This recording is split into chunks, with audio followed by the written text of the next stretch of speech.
কিতারে বা গাত উঠে দিবাইনি তে সরিয়া হাঁটুন না আর কই সরতাম বা কি রাস্তায় চলতে গেলে কোনো পুরুষ বা মহিলা কণ্ঠে এই কথাগুলো কানে ভেসে আসে না? হ্যাঁ, আমরা আপনাদের নীরব স্বীকার্য শুনতে পাচ্ছি, আর পাচ্ছি বলেই এই প্রতিবেদনের মাধ্যমে আমরা তুলে ধরছি শিলচরের এই হাল চিত্র। শীর্ষক CNN24 নিউজ এর বিশেষ প্রতিবেদনে আমি আলপনা আপনাদেরকে স্বাগত জানাচ্ছি।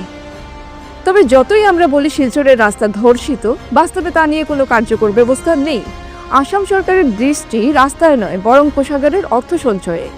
রাস্তায় নীল অটোর ধাক্কায় মানুষ ছিটকে যাচ্ছেন, রাস্তায় হাঁটতে পারছেন না, অ্যাম্বুলেন্স পৌঁছাতে দেরি করছে, বিকেলের ওয়াকও ঝুঁকিপূর্ণ। কিন্তু কে শুনবে? রাস্তার গাড়ি নামা মানে সরকারের জন্য মোটা রাজস্ব। মুক্ত হস্তে গাড়ির পারমিট দাও, যত খুশি নামুক, তাতে আমাদের কি? আমাদের কোষাগার তো ফুলছে। এই মনোভাবেই চলছে। জনগণের নিরাপত্তা বা সুবিধার কোনো খেয়াল নেই। নীল অটো বা টুকটুকির ধাক্কা এড়াতে গেলে প্রতিবাদ করলে আপনাকে শুনতে হবে কুকথ্য ভাষা, কখনো কখনো শারীরিক হেনস্থাও হতে পারে। শিলচরের প্রাক্তন ও বর্তমান বিধায়ক এবং সংসদ সদস্যরা এই সমস্যার স্থায়ী সমাধান নিয়ে সরকার বা জেলা প্রশাসনের সঙ্গে কখনো আলোচনা করেননি। ওনাদের কোনো সদিচ্ছাও লক্ষ্য করা যায় না। ওনাদের তো অসুবিধে নেই, রাজার মতো পুলিশ হুটার বাজিয়ে রাস্তা দেখিয়ে নিয়ে যাবে, না ট্রাফিক জ্যামে পড়তে হয়, না নীল অটোর বা টুকটুকির দৌরাত্ম্য পোহাতে হয়। কিন্তু জনগণ মরুক রাস্তায়, তার কি যায়?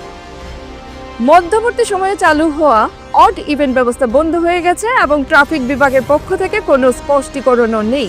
অবশ্য সমস্যা ওনারা জানেন, কিন্তু সমাধানের কোনো পদক্ষেপ নেই। কারণ সরকারি বা রাজনৈতিক উচ্চপদস্থ নেতাদের অপছন্দ হওয়ার ভয়ে কেউ পদক্ষেপ নিতে চায় না। ওনাদেরকেও তো প্রমোশন নিতে হবে, কাজেই তৈলমর্দন স্বাভাবিক। কিন্তু জনগণ মরুক রাস্তায়, কার কি যায়? যতদিন শিলচরের জনগণ গর্জে না উঠবেন, আমরা প্রতিবেদনের পর প্রতিবেদন করে যাব, কিন্তু কাজের কাজ কিছু হবে বলে আশা ক্ষীণ।